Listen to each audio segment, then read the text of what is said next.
Bonjour chers amis et bonsoir, quel que soit le temps où vous vous trouvez.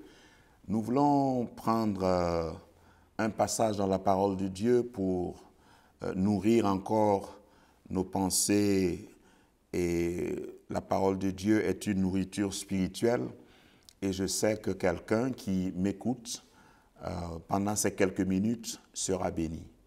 Dieu m'a donné un message pour encourager quelqu'un ce matin ou ce soir. Je voudrais tirer notre réflexion de Actes chapitre 28. Actes chapitre 28 nous parle de l'apôtre Paul. L'apôtre Paul est bien connu. C'est celui qui a écrit 3/4 du Nouveau Testament. L'apôtre Paul est un apôtre hors pair. Il a fait beaucoup de choses. C'est par l'apôtre Paul, par exemple, que nous savons comment nous devons administrer l'Église. Pour ceux qui ont étudié la Bible, qui ont étudié les épîtres pauliniennes, sans l'apôtre Paul, nous n'avons pas d'enseignement, nous n'avons pas d'informations, assez d'informations, par exemple, sur le retour du Seigneur, sur la gestion et la vie du couple, sur le mariage, sur la Sainte Seine. Donc, l'apôtre Paul est un apôtre hors pair. Je dis cela avant la lecture pour vous faire remarquer que ce n'est pas parce que Dieu t'a choisi, ce n'est pas parce que tu es dans le plan de Dieu, ce n'est pas parce que Dieu t'a confié une grande responsabilité que le diable va te laisser tranquille, que la vie va être facile pour toi. Mais Dieu a mis toutes ces choses, toutes ces expériences de tous ces grands hommes de Dieu dans sa parole pour nous servir d'exemple. Et je voudrais que ce soit un encouragement pour quelqu'un qui m'écoute, parce que même si tu es l'apôtre Paul de ta génération ou de ton milieu, il faut savoir que l'ennemi va tout faire, mais l'ennemi a une limite. Dieu fixe des limites à l'ennemi et il ne pourra pas te vaincre. Alors, le thème que je vais choisir pour que nous partagions ce passage de Acte 28, c'est « Mordu, mais pas vaincu ». Mordu, mais pas vaincu. Lisons Acte 28, Acte des Apôtres, chapitre 28, verset 1. Et peut-être nous allons aller jusqu'au verset 6. La Bible dit, « Après nous être sauvés, nous reconnûmes que l'île s'appelait Malte. Les barbares nous témoignèrent une bienveillance peu commune. Ils nous recueillirent tous auprès d'un grand feu qu'ils avaient allumé parce que la pluie tombait et qu'il faisait grand froid. Paul, ayant ramassé un tas de broussailles et l'ayant mis au feu, une vipère en sortit par l'effet de la chaleur et s'attacha à sa main. Quand les barbares virent l'animal suspendu à sa main, ils se dirent, les dieux les uns aux autres, assurément cet homme est un meurtrier, puisque la justice n'a pas voulu le laisser vivre après qu'il a été sauvé de la mer. Verset 5, Paul secoua l'animal dans le feu et ne ressentit aucun mal. Ces gens s'attendaient à le voir enfler ou tomber mort subitement. Mais après avoir longtemps attendu, voyant qu'il ne lui arrivait aucun mal, ils changèrent d'avis et dirent que c'était un Dieu. Je voudrais dire déjà à quelqu'un que les gens vont changer d'avis sur toi.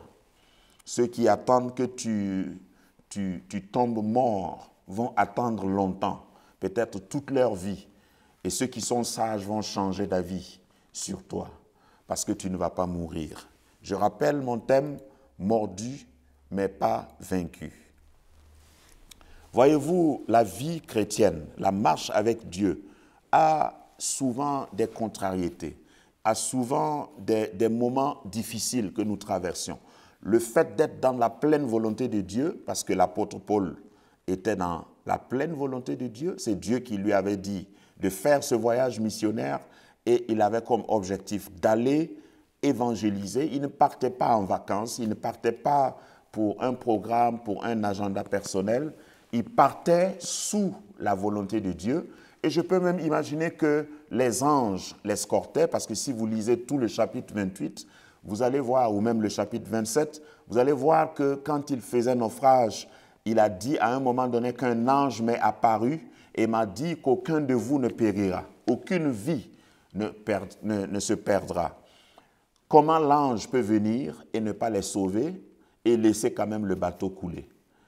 Je voudrais dire à quelqu'un qui est contrarié, quelquefois, dans notre marche avec Dieu, nous pouvons vivre des situations où c'est comme Dieu, nous sentons la présence de Dieu, mais une présence qui n'annule pas le danger, une présence qui n'arrête pas le problème, une présence qui est là, qui nous donne le confort. Mais combien souvent nous soupirions que Dieu arrête en même temps et du coup, tout ce qui nous contrariait. Et souvent, il ne le fait pas. Je voudrais citer un grand homme de Dieu qui a dit que Dieu, lorsqu'il ne change pas la montagne, il veut utiliser, quand il ne déplace pas la montagne devant toi, il veut utiliser la montagne pour te changer. Il y a des moments où nous voulons que la montagne disparaisse, mais Dieu veut que la montagne reste pour que nous puissions changer de chemin. Dieu peut permettre à la montagne que nous ordonnons de quitter, parce que c'est dans sa parole, de ne pas quitter, parce que simplement, il veut que nous fassions demi-tour, ou bien il veut que nous fassions un séjour au pied de la montagne. La montagne, si elle ne part pas, c'est qu'elle a un objectif que Dieu a fixé, c'est soit pour nous changer ou pour nous amener à réaliser, à voir autrement les choses.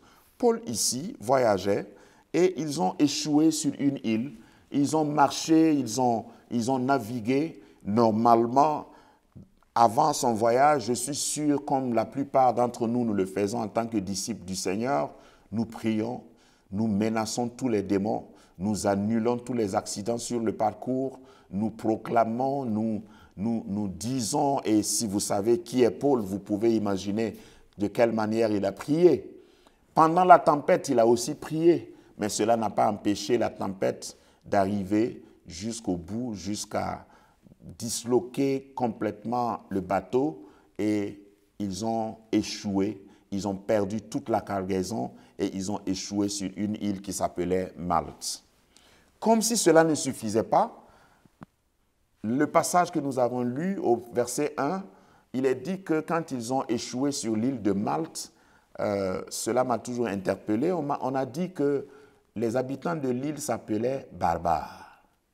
Si vous échouez, si votre bateau coule, et ceux qui vont vous sauver s'appellent des barbares, c'est quand même le comble. Parce que, à mon avis, des barbares, si ce n'est pas la main de Dieu, les barbares, ils vont vous achever. La Bible dit dans ce passage, ça me fait un peu sourire, qu'ils ont été d'une gentillesse peu commune. Pourquoi c'est dit? C'est parce que justement, ils n'étaient pas d'habitude, ils n'étaient pas gentils. Les barbares, dans la vie, si vous n'avez pas rencontré, vous en rencontreriez. Il y a des barbares dans la vie, des barbares, ce qu'ils savent le mieux faire, c'est de vous accabler davantage. C'est de vous achever. Quand vous avez échappé à la noyade, si vous rencontrez un barbare à la rive, vous ne devez pas dire Alléluia parce que ce n'est pas encore fini. Mais puisque Dieu est avec toi, mon frère qui m'écoute, ma sœur, même si tu rencontres les barbares, ils vont avoir une gentillesse peu commune à cause de la présence de Dieu avec toi. N'aie pas peur des barbares, parce que Dieu va utiliser même les barbares pour être gentils. Ils vont allumer un feu pour te protéger du froid. Et c'est ce qui s'est passé avec Paul. Paul n'a pas baissé les bras et j'admire son courage, sa positivité, parce que beaucoup de chrétiens, après avoir échoué ainsi, allaient passer leur temps à crier, à se lamenter, à dire « Seigneur, pourquoi? Pourtant, je te sers de tout mon cœur. Pourtant, c'est toi qui m'as dit de faire ce voyage. Pourquoi alors j'ai perdu mes bagages? Pourquoi alors j'ai échoué? Pourquoi je suis au milieu de nulle part ?» Mais Paul, lorsqu'ils se sont retrouvés sur l'île de Malte, il a été le plus paisible possible, le plus humain possible. Il a participé à ce qu'il pouvait faire. Et je voudrais dire à quelqu'un, quelle que soit la situation où tu te trouves, continue de faire le bien. Paul est parti ramasser une broussaille, des broussailles, des brindilles, du bois pour venir faire du feu. Et ce n'était pas pour lui seul. Et en faisant le bien, il a encore été attaqué. Et vraiment, c'était une série d'inconforts, d'attaques. Et quand l'ennemi est déchaîné contre toi, ne pense pas que Dieu t'a oublié. Je pense à cette vipère. Cette vipère, certainement, le passage, lorsque nous l'analysons, le passage semble nous indiquer que les habitants de l'île connaissaient très bien cette vipère, ou en tout cas l'espèce de vipère qui s'est attachée à Paul. D'abord, je voudrais dire que ce n'était pas une vipère ordinaire, parce que ce que je sais et ce que vous savez certainement d'une vipère, une vipère ne mord pas quelqu'un et s'accrocher. Une vipère pique, une morsure de vipère est presque instantanée. Mais pourquoi cette vipère s'est attachée à la main de Paul? Je me suis arrêté quand même un peu pour y réfléchir. Ça veut dire que c'est une vipère qui a été envoyée par l'ennemi, une vipère qui voulait en finir avec l'apôtre Paul. Parce que si vous parcourez, vous allez voir ce qu'il a pu faire après cet événement. Et je m'arrête encore pour dire à quelqu'un que si l'ennemi est tellement acharné contre toi, c'est parce que tu as une destinée glorieuse. C'est parce que Dieu t'envoie pour libérer toute une île. C'est parce que Dieu a permis que tu viennes être le salut de toute une île. Après avoir mordu Paul, cette vipère n'a plus mordu quelqu'un. Et je prie que tu sois le terminus dans ton village, dans ton église, de toutes les attaques, de la manière dont tu as été attaqué. Souvent, Dieu permet qu'une seule personne affronte l'ennemi, affronte une épreuve dans une contrée, dans une église, dans une famille, pour ôter carrément la malédiction de la famille, pour enlever la malédiction de toute la génération. Cette vipère n'a plus mordu quelqu'un sur l'île. Apparemment, c'est une vipère que toute l'île craignait, une vipère que toute l'île connaissait. Parce que quand cette vipère a mordu Paul, il y avait déjà le pronostic de toute l'île, de tous les habitants en disant « c'est fini pour lui ». C'est fini pour lui, parce que cette vipère ne mord pas n'importe qui. Cette vipère était vue dans l'île comme la sentence divine, comme le jugement de Dieu. Toutes les personnes, c'était peut-être une superstition, mais ils croyaient que cette vipère était comme une divinité qui sanctionnait, qui donnait un assaut final au jugement que Dieu prononce sur quelqu'un. Ils ont dit de Paul que Dieu a certainement voulu le punir parce qu'il a été sauvé comme tout le monde, mais la vipère s'est attachée à lui. Mais Dieu avait une autre lecture de la situation. Je voudrais te dire que malgré tout ce qu'on t'a dit, parce que malheureusement, il y a même des 10 serviteurs de Dieu que tu peux consulter pour qui vont prier pour toi, mais après qui vont te donner des prophéties comme quoi Dieu est fâché contre toi, Dieu veut te punir, si tu souffres ainsi, ce n'est pas pour rien. Écoute cela comme des prophéties de barbares, parce qu'ils ne connaissent pas Dieu. Dieu t'a suscité pour un temps comme celui-ci. Dieu, s'il permet qu'une vipère te mord dans la volonté de Dieu, c'est pour que cette vipère soit tuée pour de bon. Regarde ce que Paul a fait. La Bible dit que Paul est parti sur le feu qui était allumé, comme la vipère s'est attachée, et j'imagine qu'il s'est attaché à sa main, et il est parti vers le feu, sur le feu, et il a secoué la vipère est tombée dans le feu, et c'était la fin de l'histoire de cette vipère. Je voudrais te dire que si une vipère t'a mordu, tu es le terminus de cette vipère. Tu libères toute l'île à cause de ton courage, à cause de ta foi, à cause de ta fermeté. Tiens bon, parce que si la vipère est venue vers toi seul, parmi tous les rescapés de ce naufrage, si la vipère s'est attachée à toi, c'est parce que Dieu l'a envoyée vers toi, parce qu'en toi, il y a le sang de Christ qui est l'antidote du venin de la vipère. Et cette vipère va déclencher lui-même sa mort, elle-même sa mort. Je déclare sur toi prophétiquement que la vipère qui t'a mordu a signé sa sentence de mort. Je déclare prophétiquement sur toi qui m'écoutes que dans ta génération, ce qui t'est arrivé parce que Dieu a fait confiance en toi pour que tu sois le libérateur de toute ta génération, de toute ton église, de tout ton ministère, de tout ton mouvement. Dieu ne permet pas à ses vipères d'aller vers n'importe qui.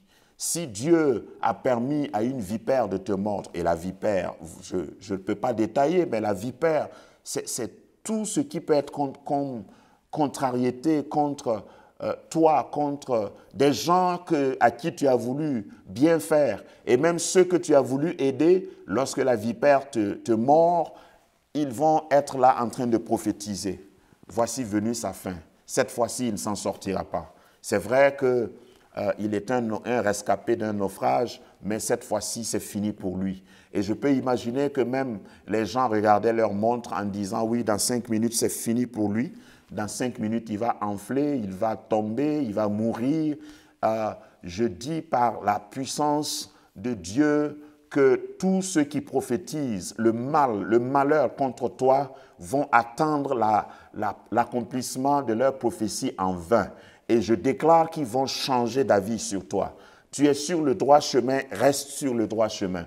Tu as obéi à Dieu, reste ferme dans ton obéissance à Dieu. Une vipère ne mettra pas fin à ton parcours. Une vipère viendra sur toi, et si la vipère, Dieu permet que la vipère te rencontre, au fait, ce n'est pas pour te tuer, mais c'est pour que tu finisses avec cette vipère. L'île de Malte a été libérée, gloire au Seigneur, par l'apôtre Paul. Vous savez, il y a des morsures qui arrivent à des gens, il y a des épreuves qui arrivent à certaines personnes que Dieu a choisies pour libérer d'autres personnes. Et je voudrais te dire pour terminer que ta souffrance, au fait, tu ne souffres pas pour toi.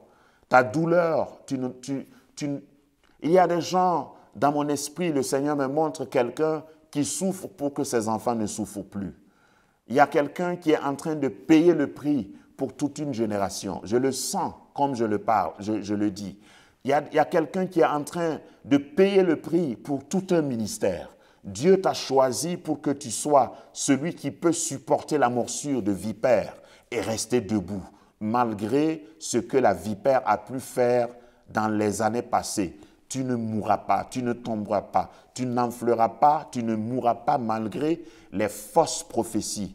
Tiens bon, parce que Dieu va t'utiliser au-delà de l'île de Malte. Et l'île de Malte elle-même sera libérée de cette vipère. Il y a une vipère dans ton village et cette vipère est venue vers toi.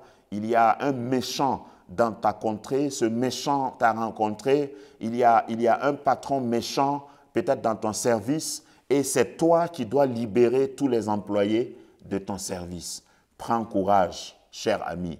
Dieu te choisit comme un apôtre Paul sur l'île de Malte pour que tu sois le libérateur. Prends courage et n'abdique pas, ne cède pas, ne rebrousse pas chemin. Continue la course, marche vers le but parce que Dieu permet que tu sois mordu, mais tu ne seras pas vaincu. Tu es mordu, mais tu n'es pas vaincu. Dieu a mis en toi, il y a en toi un pouvoir, il y a en toi le sang de Christ, il y a en toi l'antidote pour annuler le venin de la vipère. Le sang de Christ coule en toi. Aie confiance à celui qui t'a appelé. Je parle directement dans mon esprit, je le sens, à un serviteur de Dieu. Il y a en toi tout ce qu'il faut pour contrarier ceux qui ont pronostiqué que c'est ta fin. Ce n'est pas encore ta fin. Je vois quelqu'un alité dans mon esprit, je vois quelqu'un malade. Je prie maintenant que le même Dieu qui a sauvé Paul, le même Dieu qui a empêché Paul de s'enfler et tomber, que ce Dieu-là te touche sur ton lit de malade.